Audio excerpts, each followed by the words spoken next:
Assembly से खिताब कर रहे हैं। Madam President, I have the honor and privilege to introduce the pre-recorded address of His Excellency Mr. Imran Khan, Prime Minister of the Islamic Republic of Pakistan, to the 75th session of the General Assembly.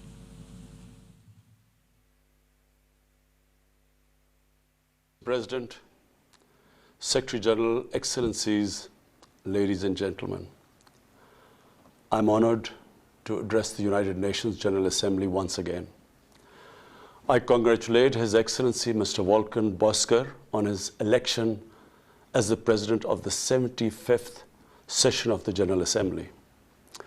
We also appreciate the skillful leadership of the outgoing President, His Excellency Tijani Mohammad Bande, especially during the COVID-19 crisis. We commend the leadership of the Secretary General in these extremely turbulent times. Mr. President, since my government assumed office, our consistent effort has been to fundamentally transform Pakistan. We envisage Naya Pakistan to be modeled on the principles of the state of Medina, established by a holy prophet, Muhammad sallallahu alaihi wasallam. A just and humane society where all government policies are directed at lifting our citizens out of poverty and creating a just and equitable dispensation. To achieve this goal, we need to have peace and stability. Thus, our foreign policy aims to have peace with our neighbors and settle disputes through dialogue. Mr. President, the 75th anniversary of the United Nations is an extremely important milestone, as this is the only body in the world that can help us achieve our goals of peace and stability in our neighborhood. This is also time for us to reflect whether, as the United Nations, we have been able to realize the promise we collectively made to our peoples. Today, the foundations of the world order, non-use of or threat of unilateral force, self-determination of peoples, the sovereign equality and territorial integrity of states, non-interference in their internal affairs, international cooperation, all these ideals are being systematically eroded. International agreements are being flouted and set aside. Renewed great power rivalries are leading to a new arms race. Conflicts are proliferating and intensifying. Military occupation, illegal annexations are suppressing the rights of human beings to self-determination. According to the respected professor Noam Chomsky, mankind is at even a greater risk than it was before the First and Second World Wars in the last century.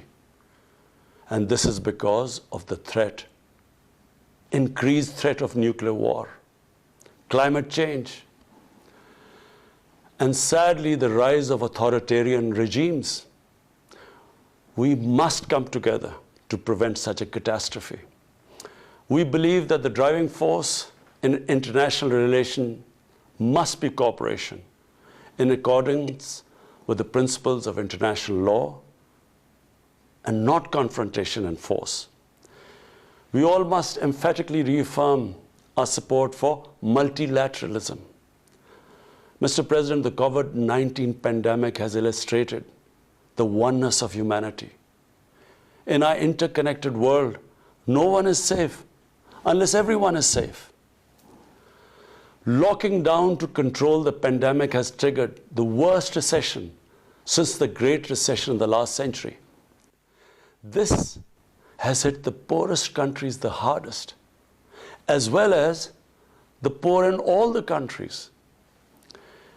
In Pakistan, we realized very early on that if we imposed a strict lockdown, the type that several affluent countries had imposed, we would have more people dying of hunger than the virus. Therefore, we adopted a policy of smart lockdown, While concentrating on the hotspots, the virus hotspots, we opened up our agriculture sector immediately, and then followed it up by the construction sector, which employed most of the people. At the same time, and this is despite financial constraints, my government deployed $8 billion, unprecedented amount, for our health services, plus support the poorest and most vulnerable households with direct cash payments through SR's program, and then subsidies to the small businesses. Even though our smart lockdown was heavily criticized in the beginning, but thanks to the Almighty Allah's grace, we have not only managed to control the virus, stabilize our economy, but most importantly, we have been able to protect the poorest segment of the society from the worst fallout of the lockdown. Today, Pakistan's response is cited among the success stories in controlling and responding to the pandemic. However, we are still not out of the woods, like no country is out of the woods today. But Mr. President, it was obvious from the outset that developing countries would need fiscal space to respond to and recover from the COVID crisis. Debt relief is one of the best ways to create that fiscal space for developing countries. Therefore, in early April, I called for a global initiative on debt relief. We appreciate the G20's official debt suspension initiative and the emergency and rapid financing offered by the IMF, World Bank, Asian Development Bank, and UN agencies. This, however, is not going to be enough. The IMF has estimated that developing countries will need over $2.5 trillion to respond and recover from the crisis. The official debt suspension will need to be extended and expanded. Additional debt relief measures will also be needed. Development banks should ensure adequate financial inflows. Rich countries have generated over $10 trillion to finance their own response and recovery. They should support the creation of at least $500 billion in new special drawing rights for the developing world. Mr. President, in my address to the General Assembly last year, I had highlighted the tremendous damage that illicit financial flows from developing countries to rich countries and to offshore tax havens cause. This leads to the impoverishment of the developing nations. Money that could be used towards human development is siphoned off by corrupt elites. The loss of foreign exchange causes currency depreciation. That in turn leads to inflation and poverty. The quest for getting back these stolen resources is nearly impossible, given the cumbersome procedures. Moreover, the powerful money launderers have access to the best lawyers. And sadly, because they are the beneficiaries, there is a lack of political will in the rich countries to curb this criminal activity. Mr. President, if this phenomena is unaddressed, it will continue to accentuate the inequality between the rich and the poor nations, and eventually will spark off a bigger global crisis, a far bigger global crisis than the present migration issue poses. The rich states cannot hold forth on human rights and justice when they provide sanctuary to money launderers, to their looted wealth. There are robust anti-money laundering and anti-terror financing regimes. I call upon this Assembly to take the lead in efforts to build a global framework to stem the illicit financial flows and ensure speedy repatriation of stolen wealth. It is important to realize that the aid that flows from rich countries to the developing world is minuscule compared to the massive outflows by our corrupt elites. Mr. President, this year, I must again reiterate the threat posed to mankind due to climate change. Unprecedented fires in Australia, Siberia, California, Brazil. Unprecedented floodings in various parts of the world. Record temperatures, even in the Arctic Circle. This should make all of us worried for our future generations. Commitments made through the Paris agreements must be fulfilled. In particular, the commitment to mobilize $100 billion annually as climate finance. Pakistan's contribution to carbon emissions is minimal, but it is one of those countries most affected by climate change. Yet, we have decided to take the lead as we consider addressing climate change a universal responsibility. We have launched an extremely ambitious program to plant 10 billion trees in the next 3 years as a contribution to mitigating the effects of climate change. Mr. President, the pandemic was an opportunity to bring humanity together. Unfortunately, it has instead fanned nationalism, increased global tensions, and given rise to racial and religious hatred and violence against vulnerable minorities in several places. These trends have also accentuated Islamophobia. Muslims continue to be targeted with impunity in many countries. Our shrines are being destroyed. Our Prophet Muhammad sallallahu alaihi wasallam insulted.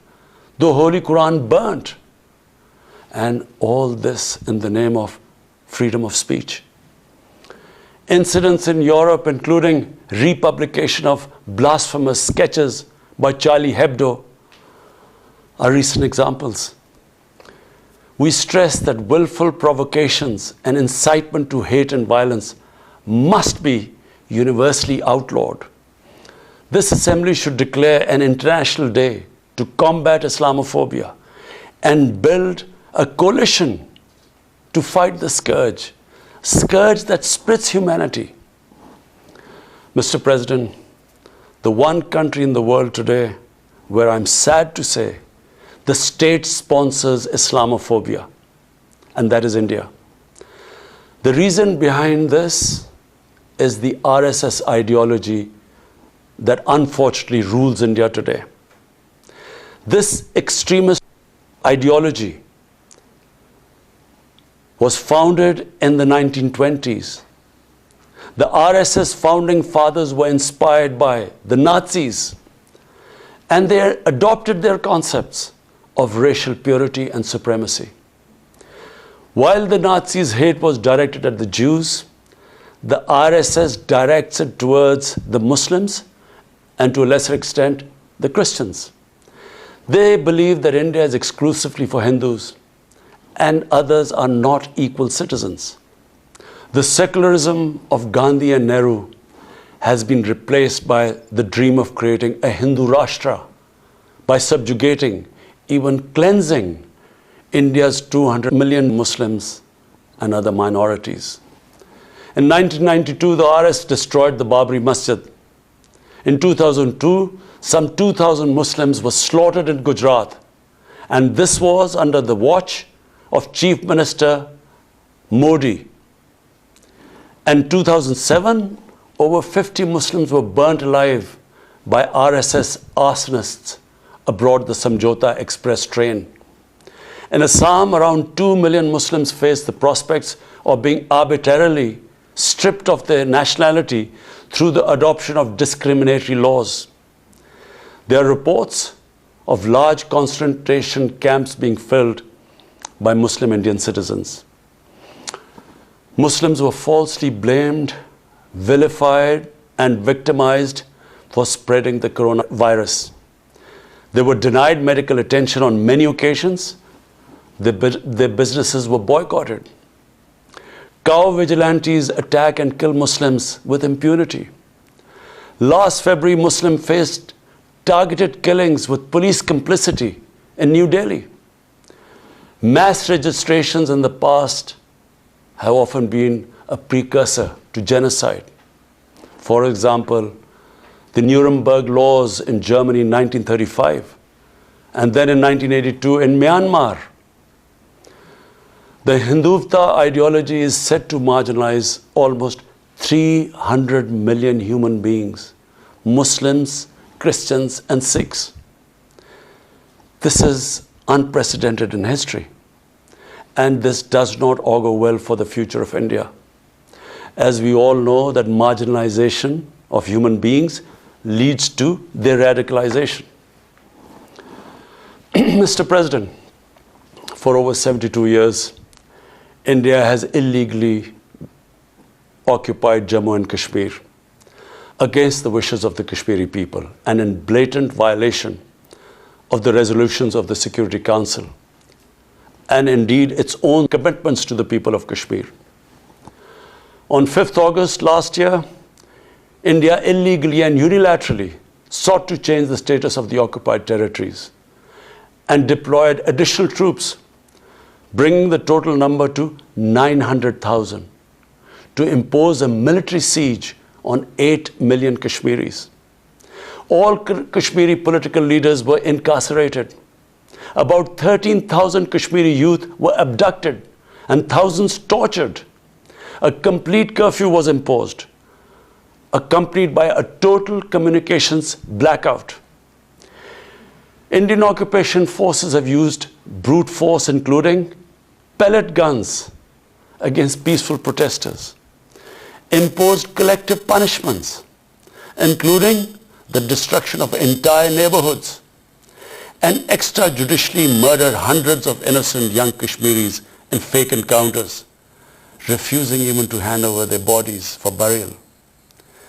The Kashmiri media and those daring to raise their voice are being systematically harassed and intimidated through the use of draconian laws. All of this is well documented in the reports of the United Nations High Commissioner for Human Rights, communications from the Special Rapporteurs of Human Rights Council, statements from human rights and civil society organizations.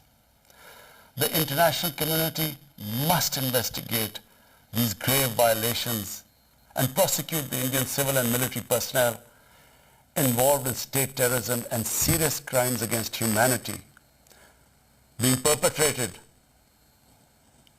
I'm sad to say, with complete impunity.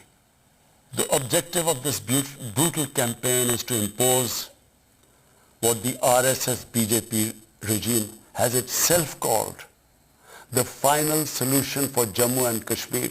To this end, the military siege is being followed by moves to change the demographic structure of the occupied territory. This is an attempt to obliterate the distinct Kashmiri identity in order to affect the outcome of a plebiscite envisaged in the UN Security Council resolutions. This action is in violation of the UN Charter, Council resolutions, and international law, particularly the 4th Geneva Convention. Changing demographic structure of occupied territory is a war crime. Mr. President, the brave Kashmiri people will never submit to Indian occupation and oppression. Their struggle is indigenous. They are fighting for a just cause, and generation after generation have laid down their lives to rid themselves of Indian occupation. The government and people of Pakistan are committed to standing by and supporting their Kashmiri brothers and sisters in the legitimate struggle for self-determination. Mr. President, in order to divert attention from its illegal actions and atrocities in Indian-occupied Jammu and Kashmir, India is playing a dangerous game of upping the military ante against Pakistan in a nuclearized environment. Despite constant Indian provocations and ceasefire violations along the line of control and the working boundary, targeting innocent civilians, Pakistan has exercised maximum restraint. We have consistently sensitized the world community about a false flag operation and another ill-conceived misadventure by India. My parents, Mr. President, were born in the colonial India, and I was the first generation that grew up in an independent Pakistan. I want to make it clear that any attempt by the fascist, totalitarian, RSS-led Indian government to aggress against Pakistan will be met by a nation that will fight for its freedom to the end. Mr. President, there will be no durable peace and stability in South Asia until the Jammu and Kashmir dispute is resolved on the basis of international legitimacy. Kashmir has been rightly described as a nuclear flashpoint. The Security Council must prevent a disaster conflict and secure the implementation of its own resolutions, as it did in the case of East Timor. The Council has considered the situation in Jammu and Kashmir 3 times in the past year. It must take appropriate enforcement actions. It must also take steps to protect the Kashmiris from an impending genocide by India. Pakistan has always called for a peaceful solution. To this end, India must rescind. To reach this end, India must rescind the measures it has instituted since 5th August 2019, end its military siege and other gross human rights violation, and agree to resolve the Jammu and Kashmir dispute in accordance with the relevant UN Security Council resolutions, and of course, the wishes of the people of Kashmir. Mr. President, Pakistan's desire for peace in our region is also manifest in our efforts to promote a political solution in Afghanistan. I have consistently maintained over the past 2 decades that there is no military solution to the conflict in Afghanistan. The only way forward was and is a political settlement, which involves the full spectrum of Afghanistan's political actors. Pakistan fully facilitated the process that culminated in the US-Taliban peace agreement on 29 February 2020. Pakistan is deeply gratified that it has fulfilled its part of the responsibility. The Afghan leaders must now seize this historic opportunity to achieve reconciliation and restore peace in their war-torn country. Through the intra-Afghan negotiations that commenced on 12th of September, they must work out an inclusive, broad-based, and comprehensive political settlement. The process must be Afghan-led and Afghan-owned, and without any interference or outside influence. Early return of Afghan refugees must be part of this political solution. After almost 2 decades of war, it is imperative not to allow spoilers within and outside Afghanistan to subvert the peace process. Peace and stability in Afghanistan will open new opportunities for development and regional connectivity. Mr. President, Palestine remains a festering wound. A just and lasting settlement is indispensable for the Middle East and actually the world. Illegal annexations of Palestinian territory, the building of illegal settlements, and the imposition of inhuman living conditions on the Palestinian people, especially in Gaza, cannot bring peace to a troubled region. Pakistan continues to support a 2-state solution, in line with the UN General Assembly and Security Council resolutions, within the international agreed parameters, and they are pre-1967 borders, and Al-Quds, Al-Sharif as the capital of a united, contiguous, and independent Palestinian state. Mr. President, the United Nations remains the best legitimate avenue for collective action in managing international conflicts, fostering peace and security, promoting equitable development and addressing global problems. I urge the Secretary General to take the lead in preventing global conflicts. He should convene summit-level meetings to address regional hotspots and resolve outstanding disputes. The United Nations should be made fully responsive to the challenges of our times.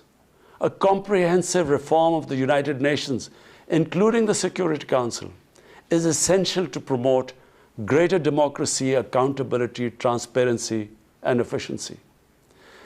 Pakistan will continue to participate actively in this process and endeavor with other member states